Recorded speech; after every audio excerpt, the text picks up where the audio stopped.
Hey there, Sooperspazz here. So, I think this video warrants a bit of an explanation. There's been widespread speculation about this ambush on a French military convoy, but we don't have much to go on. Our primary concern is the Council Intel report indicating alien activity in the area. We need to secure the site and look for some clue as to what happened here. So, what did happen here? Well, this, is a redo of a mission that I did not record when I first went in, hence no starting out in the base. We usually do that, but right now we are just going right off, moving people in. So it's a 6-man team, as usual. Oh, and also, yeah, I had to use the Bronzeman feature because, let me put it this way, this series, and hey, we have contact already off the bat. Look at that, 3 thin men, great, cool, fantastic. So yes, you might be able to tell that this is actually not live commentated either. This is post-commentated.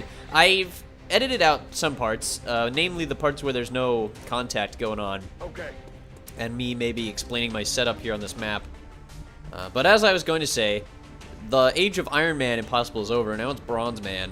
And all because I didn't record the last part, or at least the last time I did this mission, which should have been the first and only time I did this mission, but I screwed up. Because normally, when I'm recording, I have my earphones aren't perfect, so they make a little buzzing sound, like a beep. Moving to position. So I guess I'm at the point where I've tuned that out, so I won't notice if I'm recording or not. And usually, I don't know how I didn't notice it, because it's DX story. I don't know, maybe it did start, but like I said, I have hard drive issues. All I know is it didn't record. So now, it's just, we gotta restart, and that's what I gotta deal with. And unfortunately, it's Portent, which is not a fun mission. It is an important mission, but it's not fun. And I don't like it. So our team today, our Bronzeman Scrubmode team, Scrubmode Bronzeman Impossible team. We have Jack Watson, Slime Marbo, Kasuma Harja, Veramora the sniper, Kasuma Harja the gunner, Jack Watson the engineer, who has brought only, now the engineer actually has a unique setup today. He has an SMG, a sawn-off shotgun, and 2 sets of HE grenades to blow up cover because I figured that would be the most invaluable tool for me. And this thin man just straight up can run all the way across the map and flank us. Actually, I don't know why he did that, because he had no shot. I think their plan was to suppress my scout, keep him in place so I couldn't do anything. And then there's the third guy out there who likely has a Overwatch up. But I think in a second I decide to run... Oh, and Gypsy Danger. So I didn't bring Poko Kakuhiwa because I figured that I could get a rookie with higher aim because Kakuhiwa has really low aim. And then promote the rookie and they would only lose out on 1 slot. So I felt that was more valuable than Kakuhiwa. I'm sorry. So Gypsy Danger's in. And our last guy is Karina Curtains, the assault. Yes, of course, girl. I'm sorry. So Karina is going to lay down the fun with some run and gun. I love how that rhymed. I feel like I owe you guys so much of an explanation. And here I actually make my first screw up of the episode. There are plenty more to come, trust me. I moved Karina Kearns when I meant to move Gypsy Danger up to this point. Karina was supposed to go run and gun and kill that flanking guy behind that truck, but I sort of blew that. I think it still works out though. But I do have to run the Overwatch because I don't want to run 2 with my scout. I wanted to just run 1 and get rid of the suppression. And I was hoping I could maybe sapper nade the cover of the thin man, but it didn't quite work out that way. So we're sort of in a bit of a bind in this situation. Now as for the whole Bronzeman deal, I feel like just for this mission, I'll change the title. I think I'm gonna keep true to the Iron Man as long as I don't forget to record. But as my rationale, and here we go, here's the Overwatch shot of the century. Luckily that thin man missed. It could have easily one-shot or put Karina in the hospital for a long time. And I just had to take that risk, and trust me, it just gets so much worse. I think, oh yeah, and that happened. Right, that was fun. That was good times. How did I deal with that? Gosh, I don't even remember.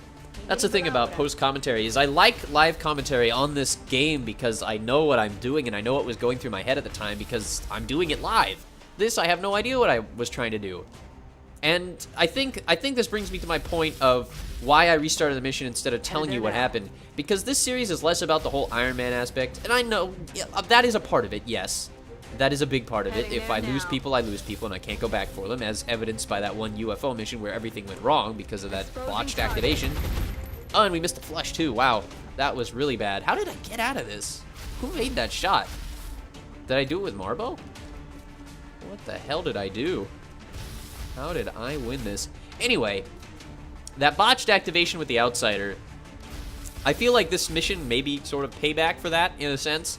Not of course, to say that there's such a thing in Ironman Impossible. You don't get second chances normally, but with me, because, you know, I'm prone to mistakes, I'm only a human, I went back and I recorded again. So my rationale is that it's about the sticky situations I get in and how a average Joe like me gets out of them, as opposed to just telling you, oh, so it went down like this. I think you guys want to see how I think about my strategies as just a normal guy in a just a bad situation. We got 2 thin men on our tail right now.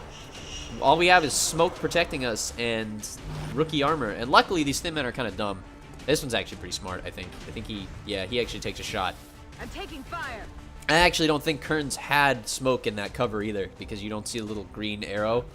I can't point anything out on the screen either because oh, well, I guess I could if I was an editing wizard, which I'm more of an editing mage. Not even really a mage, just a magician.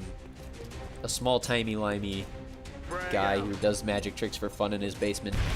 And, of course, we had to blow up this guy's cover. But, of course, things immediately go wrong after this. I think I miss a lot of shots that I need to make in a second.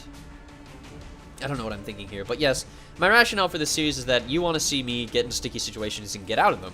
Or not. You want to see me get torn to shreds. So I thought that re-recording would be more valuable because you'd get to see it. And even though it's a second try that I'm about as well equipped for. I think I got about halfway through the mission. I think I got through all the contact that's originally on the map when I noticed that my recording was not recording. So I didn't get into the drop-ins. Ugh, don't even get me started on drop-ins. They get so funny later. So hilarious in this episode. Oh, God, what is happening? What am I deciding to do here? Sorry about that break. I just had to do something. What is going through my head? I think I don't want to activate that or go through that acid. I think that's my thought. And that is a good thought. I'd rather not acid troops if need be. Now I have to think about taking out these thin men. One is in the open and overwatching, and I can't even do anything about it. He's just standing there menacingly. And only 45 and 50% chance to hits because shotguns don't have good range. Well, I mean, if they did, that wouldn't be fair, would it? What, did you actually think? Did I actually think I could make a shot from there? What was that all about? Ugh.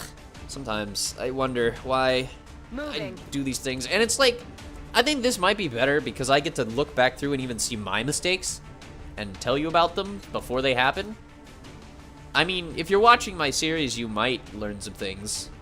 I think overall it's about the entertainment value, though, and that's why I dropped the Iron Man. So, I'll bring back the title, unless, of course, that does not jive with any of you next episode. But for now, it's Bronzeman Scrubmode Impossible, because I screwed up, and it's my fault.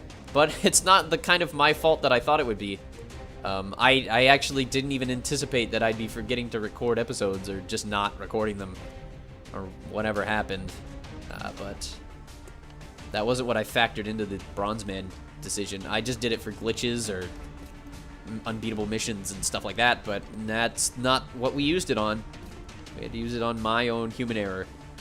Not even the kind that gets people killed. So I guess I'll tell you a bit about what happened the first time I tried to do it.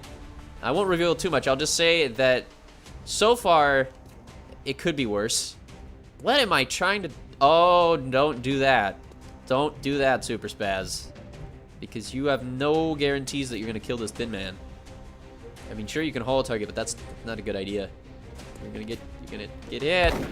Oh, good work. You actually did some very nice shooting there. All right, well, that actually solves a lot of our problems. Now that we only have 1 thin man left. Anyway, in the alternate timeline, as I'm calling it, the darkest timeline, the forgotten timeline, we, at this point in the turn scheme, I think, had a couple more pods activated on the map. Oh, yeah! Oh, you know what? Oh, you know what? This is actually kind of okay, because there was a glitch Or I don't know if it's a glitch or a feature that happened the first time I recorded this. So I don't know if any of you know about this, but on this map it's actually happened to me a couple times that I will shoot into the distance, right? Shoot at an enemy, and it won't hit him, it'll miss, and then a pod that happened to be kind of nearby will activate. I don't know what that's about. It might be that, like, the bullet hits the pod, but I don't know how Xcom's bullet physics work like that, if they're just an animation or if they're actually a physical entity that can activate pods. I don't know how that happened, but anyway, I was shooting at a thin man with a pistol, I missed him, and it was about up in the upper left corner there, near the other building, that another pod of thin man activated, and I was very confused. It almost did get me killed. Eventually put somebody down. They did not die, they were crit wounded. Nobody died, so really, so far things are even. Like, I don't have to force kill. I would have killed somebody on this mission on purpose if I had to. Damn it, missed the target. Because that's only fair. If I'm re-recording, I have to try and recreate everything as I did it the first time. And it's not like this is the worst mission to do that on, because it's Portent. Commander. You know what you're getting into. It's going to be thin men and maybe seekers. As for the seekers, I did bring Harja with heat ammo, so I was figuring that would be enough to take them down. But you'll see how that turns out, and how seekery this mission gets. So far, one pod of thin men down, and now we have our Fortress of Solitude to ourselves, as long as we don't open any doors or look through any windows. Jack watching scouting up the left. Hiccups, hiccups, hiccups, hiccups. So yeah, I think it quiets down for about a turn. I don't know why I'm not skipping this right now, but it's probably because we're about to hit another set of contact in about probably next turn, whenever we reload. So let's do that. Let's reload. Overwatch danger. Oh right, sapper grenades. Yep, there we go. 3 more thin men. Now that pod actually activated before when I shot at the other thin men. I think all the pods in this are in the same spot that they were when I did it the first time, because that pod came out of the exact same area. So I would shoot, I was back by the, in the right there, and then I shot out with the pistol and that pod activated when they weren't supposed to. I don't know why that happens. It happened before the first time I played this game on normal. I shot through that door there, the sliding garage door, and it was closed, but I missed, and it went, I guess the shot went through the building and then activated a pod of floaters, which proceeded to kill 2 of my master sergeants. That was a fun one. That was a fun mission. I'm on it, Commander. Of course, that was when I played on normal with no Iron Man, so I did restart, or I did reload. That was pretty shitty. Somebody can enlighten me as to whether that is a bug or a feature, but I was just going to say that I did make the deal that if any game-breaking bugs did anything, I would restart. I don't think that was game-breaking. I mean, everybody survived, so I'd have no reason to restart. Yeah, and if you can take a guess as to who went down on the crit wound that first time, you get nothing. I'll tell you, though, in the comments if you can guess it. Statistically, we all know who it would have been, though. Because who have I lost the most of this campaign? What class?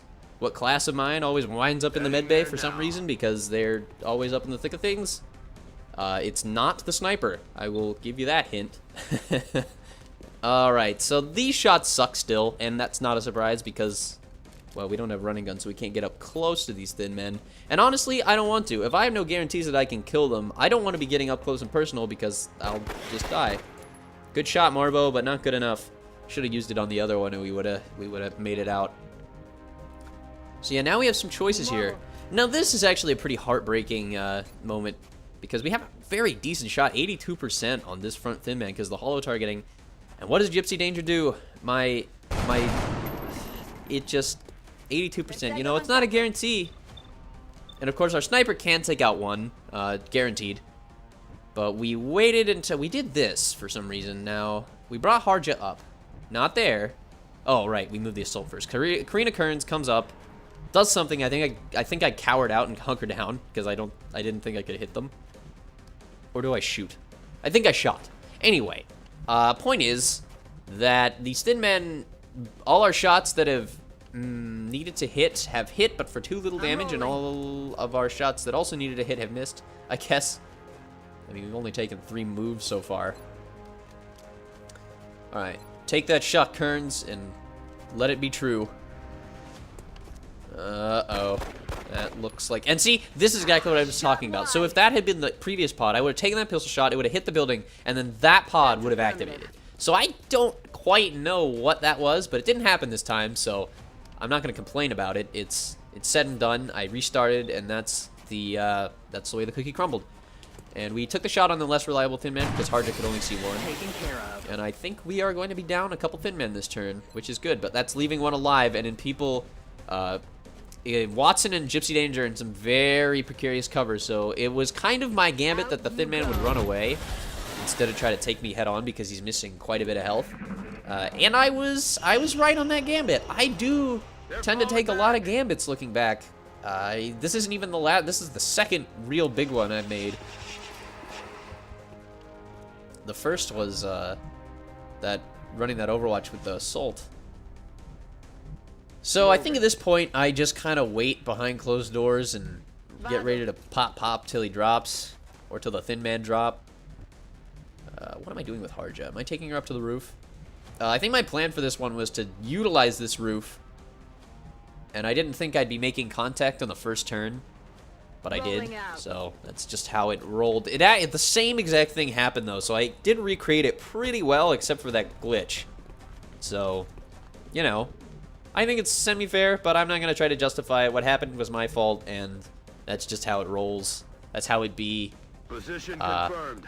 Hopefully, I won't do it again. I will be very, very extra careful when recording to keep track of my my video. Just look at that. Look at that watermark in the corner. Make sure it's actually the color I need it to be. Heading there now. I don't know. I don't know what happened. Reloaded. No point dwelling on it now. That is how it is. And believe me, I'm not happy about this. I don't want to play Portent twice. Portent is not fun.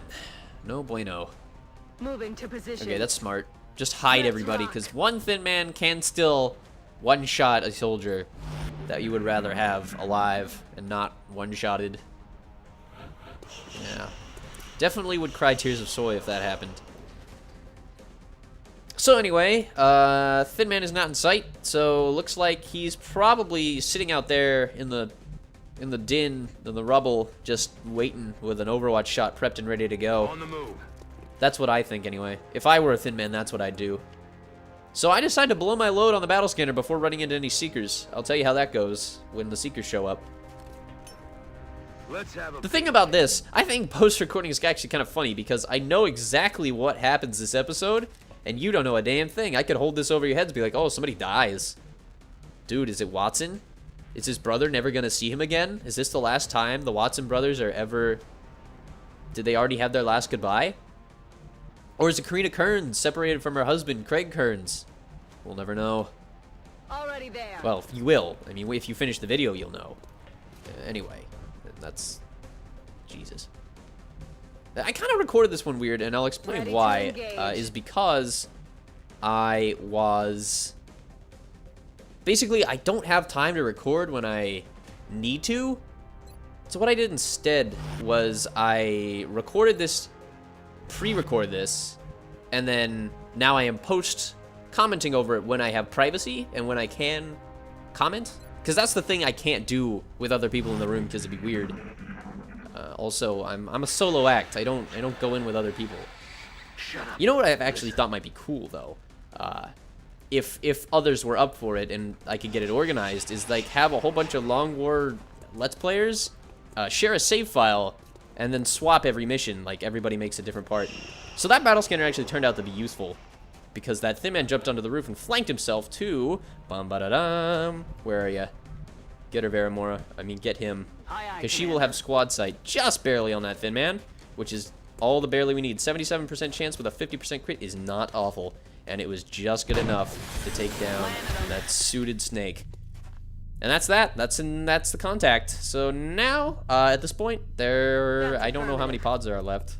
Maybe one, maybe two. Heading there now. Portent's actually not very heavy on the pods to begin with, but it gets heavy later. With the drop-ins. There were so many drop-ins. Oh god, the drop-ins. Locked and loaded. Don't even talk to me about the Roger drop-ins. that. It delves up memories that I don't want to remember. Back online.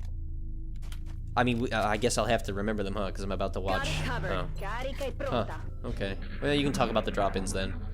I mean, like, you don't know about them yet, unless you skipped ahead. In which case, why would you do that? Then you know the ending to the exciting mission. Ah, what just happened? Oh, Roger. that fade out, fade in on. did not work as I intended it to. So I'm just gonna go ahead and fix that. It's okay. Don't worry about that. I will discuss that later. Oh look, another pod. So that's just a seeker and a thin man. One seeker. One seeker. How much trouble do you think one seeker can cause? Well, when it's out in the open with no support, or at least we figure there's no support, we haven't checked that yet. So I guess the best thing to do is send a scout up and see if there are any more pods. And, oh, no more pods. Okay, well, then in that case, it looks like the seeker's easy meat because there are two shotguns right next to him. And everybody has shots on it, so pretty easy. I think I was trying to get Gypsy Danger a kill right here. Okay. Yep, that is the case. Yeah, so anyway, I actually, this live commentary thing is kind of nice because I don't have to play the game while I talk. I can just kind of sit back and watch. I don't have to be afraid I'm gonna miss this shot because I know that I do, in fact, miss this shot, as I just did. It's already all in my head. I'm kind of calm about it. Whatever happens, happens, you know? It's out of my control. I guess it kind of feels like it's not my fault, but it was at one point my fault. All of the things that are Got my eyes on. about to happen. So I believe at this point I'm about to cut to, yeah, in a few seconds I'm about to cut to when I'm set up on this roof. This is the part of the Portent mission that gets very fun, and this is about where I stopped and restarted. So I'd taken out all the contact on the map. I think this is it. I think this is everything. Yeah, it life signs in the area, looks to me Commander. like it is. New So there's the objective VIP. received. Exalt survivor. I think he's Exalt. He looks like Exalt. There's a bunch of Exalt corpses around, and this is the start of the Progeny DLC, which is all about how Exalt tried to steal some psychic people to use against or for the aliens. At this, I think Long War Canon has it that Exalt is pretty much all in with the alien overlords. Moving to position. Like they're deep in bed with them, and that I don't know how it is in vanilla because again I never played vanilla. I think Exalt's just kind of a faction that likes what the aliens are doing, Looks but like he's the they only don't witness really to survive this team fight. up with them And so for all much. we know, he was one of the aggressors. We need to bring him in, whether he likes it or not. Yes, Bradford, we do need to have bring a him new in whether he objective. likes it or not, but the thing about him coming in is that, and also what's weird is that I just noticed that when I was moving him, only the vents on the left count as full cover. I don't know why. That doesn't make any sense to me. But at this point, We're picking up this new game contacts can't moving into the AO. really surprise me more. So, as soon as you pick him up, you get drop-ins. And it depends on how far you advance with him through the map that the drop-ins occur. Now, this first set of drop-ins Damn it. occurred at the very opposite side of the map, which is what I tried to account for. I tried to spread everybody out, and now the game's kind of bugging on me. And then I discover I can move. It's just the view that sucks. So basically, what you want to do for this guy is keep him in the same place. As long as you don't move him anywhere, no more drop-ins will happen. I think you get a set of like 4 drop-ins total, and it really depends on the RNG what you get. So at this point, I soon realize that I have 2 thin men on Overwatch that I cannot handle because I'm not flanking them and they're flanking me. But as you can see, Harja can't drop straight down. She's going to have to move a tile and drop, which means she's going to get shot if she moves. So now, we're in a bit of a pickle. This is probably my first and... No, not my first. I made a lot of mistakes and risky plays, but this is by far the worst. So at this point, I'm stuck on this roof. Like, if I leave this roof, Harja's gone. So I had to make a choice, and I made it. A 77 to hit with a 30% critical. I am going to take that shot. I will just spoil that for you now because there is nobody who can come in and back it up. My rationale is that if I can kill one of them, I can suppress the other and then run and gun my assault who is close by up to kill it.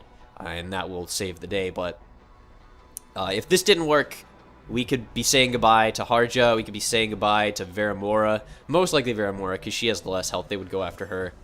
Harja, yeah, I don't know. She wouldn't, I don't think she'd survive 2 point-blank shots from a thin man.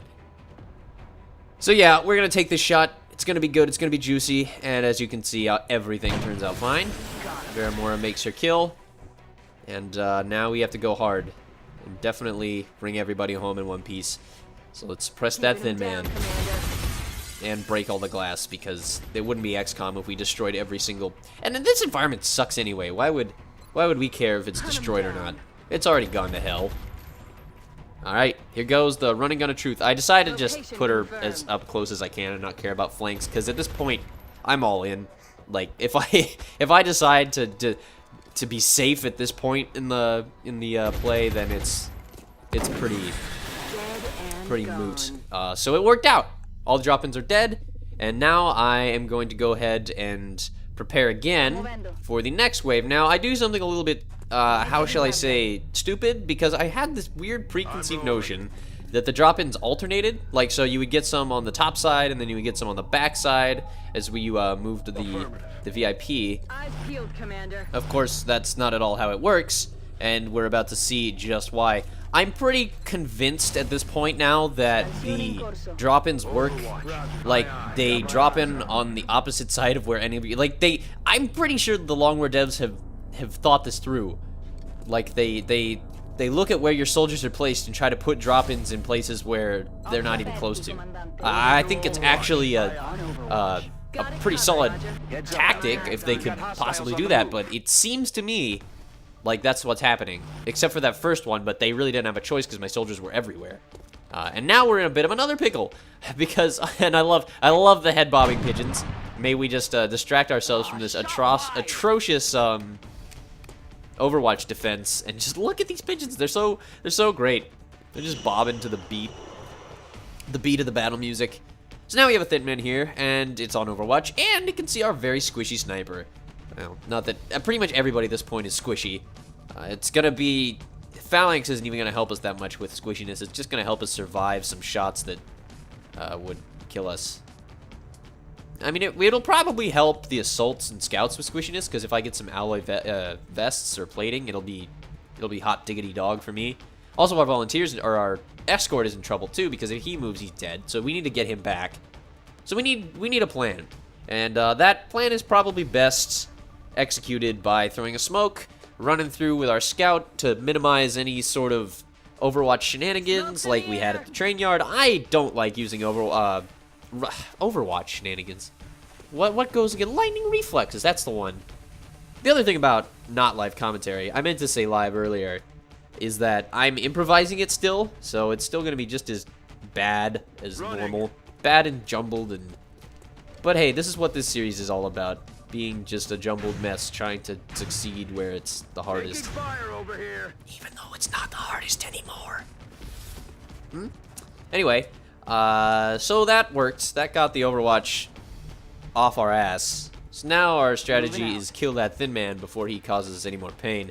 And that might be done with the sniper. Since she's in full cover smoke, I'm not really worried. I can steady her and it's going to be fine. The assault, however, has to start thinking about moving in and getting ready to destroy this thin man's face. Moving out. Our scout in half cover smoke, probably a risky situation. Very risky. I don't know why I cut to that door cinematic either, but hey, it's just giving me possible thumbnails. I already know what my thumbnail is going to be too. It's a beautiful shot later. It just captures the whole. No, it doesn't. It captures nothing. It captures a face, but it's just a perfect face. For a thumbnail. You know, for video thumbnails, you're supposed to put like a human face, and it's attractive to the viewer. It's something they can relate to, like a protagonist of the mission. I think the VIP of this mission, actually, you know, everybody's really been carrying their weight so far. I mean, where would we be without? Well, actually, the sapper grenades, even though they destroyed cover, people have been missing their shot. It's definitely everybody has their shining moments, and I think that's what's beautiful about XCOM is, in all the troubles, you can find some heroes that actually do try their best to save the day. Loving Gypsy Dangerous health also as a rookie. 5, that is phenomenal. I think I'm actually going to make her an infantry. She has pretty mild, mid-range mobility, high aim. She'd make a great sniper, but she has too much health for that, I fear. So I'm going to turn her into a badass tank and infantry, and probably eventually a Valkyrie, because I cannot pass that up. That's just too convenient that she would be, Hunt 'em down. that Mechs and Gypsy Danger, you know, it makes sense. If you've seen Pacific Rim, it makes too much Already sense. there. Not too much sense, just sense. It's okay. It's a reference. So here's another thing that goes wrong. I basically I flash what's under my jacket without actually having anything to back it up. You know when that happens. When you're out on the street wearing a trench coat, nothing underneath, you flash, and it turns out you forgot your junk at home. That's kind of what just happened to me. And now we have to kill that thin man. And we have only a couple people who can attempt to do it. Slime Marble being one of them. Another being probably Gypsy Danger. But it's okay. The pistol does its job, and 1 damage is dealt to the thin man. Everybody can go home. Well, not quite. There's still more drop-ins to be had. So let's see. That has been... There's been 2 drop-ins dealt with so far. We've had 1 drop-in of 2, 1 drop-in of 1. I'm not sure what's coming next, but I'm sure... Oh! Oh, look. It's happening right now because I cut. Oh, yeah. Right. Trying to save time. Well, anyway, I started putting people on this roof instead. That sectoid had no chance in hell. And then, of course, they send drops in places where I wouldn't think to defend. And, I mean, with only 6 people, there's only so many places you can go. And I think they fixed in Beta 15 now drops actually... they tend to drop into cover more. And I'm just trying to decide what to do with the assault. Because, I mean, the last time I went balls deep against the Thin Man... I only dealt 4 damage with the shotgun, and it could easily happen again. But, you know, sometimes you have no choice. You have to deal with the situation by getting up close with a shotgun. If I had a laser shotgun, everything would be fine. But at this point, lasers are a dream that's far, far away. We're probably going to see lasers in May, and maybe not before the next Terra mission. But we will hopefully see a 7-member squad, because I have the officer training school building... that's going to be after this mission, though. That's not happening yet. But it will. We'll have the money for it. And you'll see why. So... Oh, yeah, it's because of the money from this mission. That's why. So I try something kind of semi-ballsy here, which gets rid of some good cover. I try to blow up this car on this thin man. And as you can see, sapper grenades on the edge of the explosive radius do not do too much environmental damage. I'd really need some alien grenades and mayhem for this to work. I'm on it, Commander. Now, why I went at that slight angle is I was afraid the Thin Man might be able to see me, like, through that ladder gap. X-ray lockdown. So now that Thin Man's not a problem anymore. Well, he still is, but not as much of one. And now I can get the Survivor, that's what he's called, the Survivor, to a safe place. Now, these council missions, might I add, in Beagle Rush's very recent Twitch stream, which I saw last night instead of doing this recording, he was brutally destroyed, not brutally destroyed, but he was taken by surprise on the council mission because he didn't have a revived medic, and then he lost his VIP. So if we lose our VIP right now and we lose somebody and are able to stabilize them, we still can't take them home, because on council missions you have to evac if you lose. You can't kill all the aliens. That's not how it works. So that's just something to look out for, you know, in case you don't watch Beagle Rush and you just watch me. But I don't know. I always keep up. I'm trying to keep up with the meta as best I can, even though he's playing Beta 14, so that doesn't really make any sense. So just apply some hollow targeting to a thin man, and it's an easy target for our rookie, who still needs a kill. Gypsy Danger has not made a kill yet this whole mission, I don't think. And if she has, I have completely lost track of that. But it doesn't matter. She'll get her promotion. She needs to be an infantry. We need more infantries. We only have 3. 2 of them are out for a little while. Our Rocketeers are coming back, so we're good on those. And gosh, we really just need to promote people. We just need to get people going. That Thin Man is toast. My fears are subsided. I only have 1 Thin Man to deal with, and he's suppressed. And I feel like he's going to shoot his suppressor. So we go in for the... we're kind of deciding where we're going to go in for. It really doesn't matter. He's probably not going to take a shot at Gypsy Danger, and Gypsy Danger is going to take a shot at him now. I believe she has about a 50% chance to make the shot, so I just go for it. Coin flips aren't bad, and this one turned out to be in our favor slightly. And now it is the aliens' turn to rebuke. And unfortunately, Oh, fortunately, he uses acid. Oh, earlier. Oh no, that's later. I'm sorry. I'm confused at where I'm at in the video. See, that's the thing. It's not happening in real time. There's parts I have to remember, and there's parts that just... Yeah, if you're close range suppressing a Thin Man, you're gonna get acided. Or maybe shot. Really doesn't make a difference. Now, for this, I don't really have a way to kill that Thin Man because I can't flank him with the gunner. And my Assault has not used her running gun, so she can actually take care of it. So I actually do have a way to take care of the Thin Man. At point blank range like that, with 2 health, you're going to die from a shotgun. There's really nothing else to say about it. Now, before I do anything, I want to try and get Gypsy Danger a kill. So I take her, bring her on up, and give her a shot. And, well, let's just let it play out for itself. And I think you'll see, and, you know, see, you have to keep up. You have to kind of... Unless I want to heavily edit this video, which I really don't, Gypsy Danger makes the kill. She made the kill, is what I'm trying to get at. She is now an infantry through and through, unless she dies in the last 10 minutes of this mission, and I'm totally trolling you. And since I'm leaving her alone back with the VIP, that's not such a bad idea. Now, for the VIP, what you want to do after this roof is pretty much just keep him inside this building, because enemies don't usually drop in inside buildings. So... It's just good to keep him indoors, hunkered down, without any line of sight possible, or as little line of sight as you can manage against enemies. And again, we're gonna see my theory about Thin Man drop-ins come to fruition. But anyway, in Beta 15, drop-ins now drop into cover pretty much almost all the time. Looks like the aliens They're not stupid anymore. They don't do it randomly. Yeah, Long War, in all its attempts to keep things balanced, does a good job. I mean, the aliens shouldn't be dumb.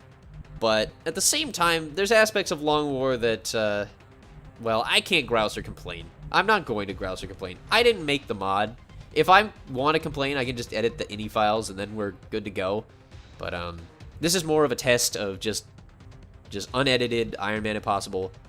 Okay, that's a lie. It's not Ironman Impossible. It's Bronzeman, that one time Impossible. Because I'm an idiot. Impossible. For some weird reason, I decided to just blue move there. I mean, it makes sense because I wasn't sure what his line of sight was. I just wanted to get away. But now the problem is that Thin Man is out there on Overwatch, and we kind of have to either come to him or he comes to us and takes a free shot. So it's sort of a problem when you're in half cover and that's all you have against him. Even if you have elevation, Thin Men are still nothing to be trifled with. And that's kind of what I'm worried about in these coming... We have like 5 days until Phalanx is done. And even then, that's not a guarantee you're not going to get killed by Thin Men. You'll just get wounded, but that's still wounds we don't need. Phalanx is great, though. It's really good armor. I recommend it. It's like the tac vest, but with 3 health. So you get mobility, and you get a little more health out of it. You get more health than just normal ceramic armor. So, I mean, there's really no downsides. And for base assaults, rookies can use it. So, honestly, I don't see why not just make a full set of, like, 6. And then just, if you bring a sniper, don't give her anything and keep her in the back. Him or her, I'm sorry. I don't know, like, the thing with society these days is we have all these gender-neutral terms. And it's great and all. It's good that we're being sensitive to the other sex that we are not. Or are, depending on if you're both. I don't know. Because, I don't know. I shouldn't be talking about this in a Let's Play. Moving forward. The point is... It's good to be tolerant. It's just so darn... You have to memorize every single thing that's PC these days. Or else you could wind up hurting somebody so hard that they... I don't know, cry about it on the internet and then make people feel bad. Or in some people's cases, make them laugh at you. Like, if you're on 4chan, maybe. I don't know if it's okay to talk about 4chan outside 4chan. It's like kind of a Fight Club deal. I go on XCG sometimes. I've been there, done that. It's a nice place. I like it. They're very forgiving if you're kind of clueless as to what's going on, like I am. So everybody takes the reaction shot, and nobody's surprised they all miss because hey, these are ballistic weapons, and we're not very highly ranked. Our highest rank on this mission is a corporal. And at the end of month 2, I'd like to have at least a team of corporals, but I only have I think 3: a rocketeer, a gunner, and a assault. Now, what I did here, which I think is pretty smart, is I clustered together my troops on that ledge. So I may have had half cover, but since I'm clustered, the Thin Man is going to think, hey, That's a great acid target. I could make something of that. So, and since, of course, I have my scout up front to deal with it, he can just run in and kill him. It's not a big deal. If I didn't have that, that would be stupid. Why would I cluster everybody together to get acided? See, because I had a knife in my pocket that the Thin Man didn't know about. So, that's the only reason it worked. That strategy. Alright, so Survivor's got the eye of the tiger. He is just sitting down there, grousing about whatever. And pretty much, it's just cleanup time. This Thin Man is toast, as you can see, right? Ah, gotcha. The sniper missed. Target's still up. As, you know, snipers do sometimes. Low-ranked snipers, anyway. Poor Veramore, only a Lance Corporal. We really need to get some snipers up to snapshot level. Or, I guess some people would say don't take snapshot, you fool.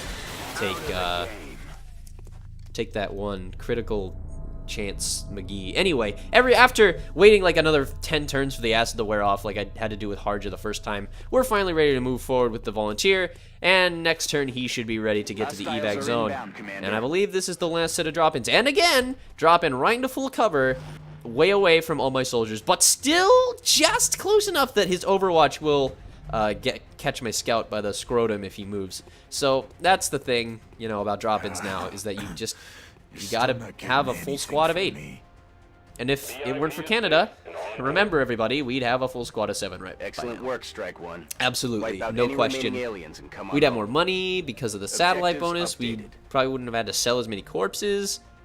Really, Canada is just not a good start. Advanced preparations anyway. Cadre might be okay if you like to have corporals by month 1. And that's just dandy by me. So I won't harp on you for whatever start you choose, but I think next time, if there is a next time, then I will be probably choosing like advanced repair start in, I think it's Egypt, or maybe Jungle Scouts. I really do like the sound of Jungle Scouts. It seems pretty cool. But advanced repair is really nice for interceptor times. It's going to make the air game easy, and I'm not going to have to worry about it as much. I'd still like to take North America first, but well, since I start in Egypt, I'd have to probably take Africa, then North America. But the way satellites work is if you build a block of 2, you only get, or if you have 2 next to each other, you only get 3 satellites. If you have 3 next to each other, you only get 5 satellites. You don't even get 6. Like, I mean, I know it makes sense. You only have 2 adjacencies and 3 satellites total, so that totals 5. But it doesn't let you get more than South America and another 3 type country. And if you start in Asia or Europe, God help you, because then you only have 1 satellite. You can't even get a second nation by that time. So the thing about Beta 15 is you kind of just have to choose your starting bonuses that way. Now, if you're watching what's going on, which I should probably be commentating on, we're basically just kind of dancing around this Thin Man, trying to get into a position where he's not going to be able to threaten us very easily. We got away with Slime Marbo because I dropped down just 1 tile so he can see me, went around the side, and again, I have that knife in my back pocket. He can't see the scout. He doesn't know where he is. So he thinks it's probably safe for him to just run up and try to be aggressive. And I think if you can fool the aliens into doing that, you have won the game. If you can fool the aliens into a false sense of security like they do to you, then you're good to go. Now, this Thin Man couldn't see anybody from there, I don't think. Or at least if he could, he didn't have a very good shot, because he decides to run. And again, Harja misses her Overwatch shot. She did make that one earlier against the Thin Man, which acided the Seeker. So I can't fault her for this. And now the Thin Man is not on Overwatch. He is very, very screwed in half cover and easily flanked by our scout. I think it's time to say goodbye to Mr. Thin Man. Except, again, I'm kidding. He took 4 damage, not 5. Hey, remember when I said all these Seekers would show up and there was only 1? That was pretty funny. And then I brought a battle scanner for that. Although the battle scanner did prove useful for that 1 engagement. So Commander. at this point, it is now a shooting gallery of sorts. We are just having a competition to see who can take the Thin Man down first, and I'll let you guys take bets on who the winner of that competition is going to be.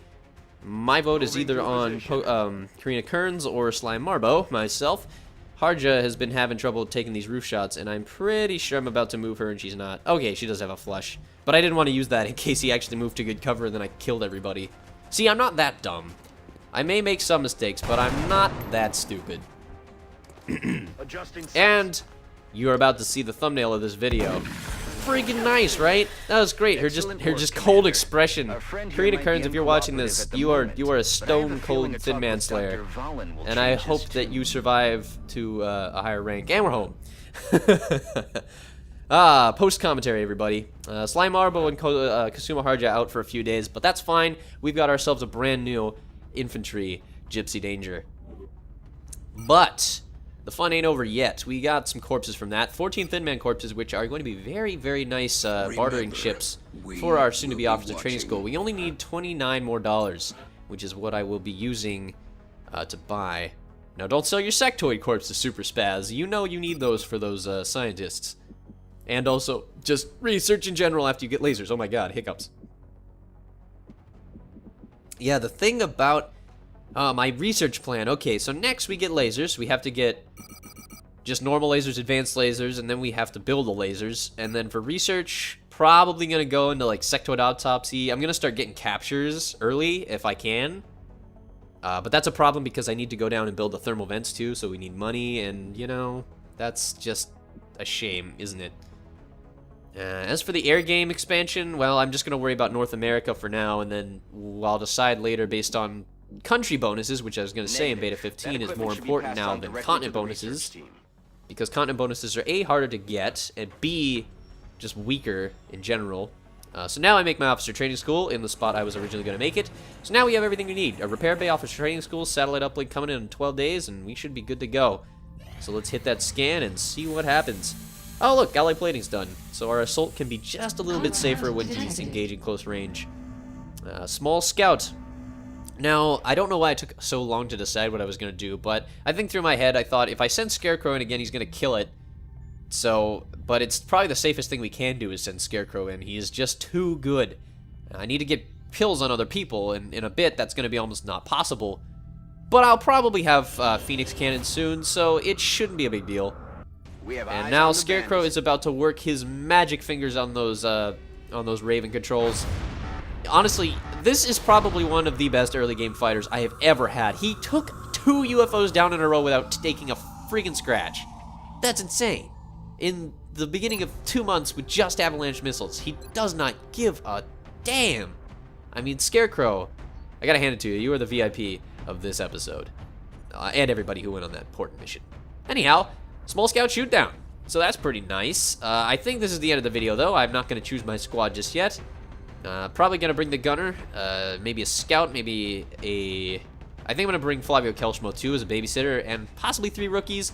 I know the problem at this point is that we really need promotions, but it's getting to be very dangerous to go on small scout shootdowns, as if you remember episode 9, we got our kind of ass handed to us, and rookies can't use shotguns. Why is beyond me. I mean, they're not that hard to use. Anyway, I will see you guys next time. Thank you for watching, and I hope you can forgive me for this snafu in Long War Bronzeman Scrubmode Impossible. Later.